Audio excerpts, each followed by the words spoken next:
head on like a little tiny. Imagine my head like this size on a little tiny dog's body, like a little chihuahua, and my face goes, bark! Every time I bark. And then when I growl, I go, growl! That'd be the cutest dog ever. What would you call that breed, though?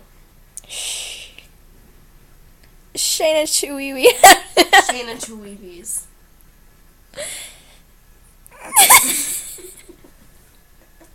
I would be a freaking cute dog.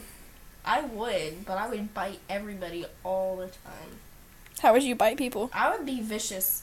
I would go, and then I have these little alfalfas, and they'd be like this.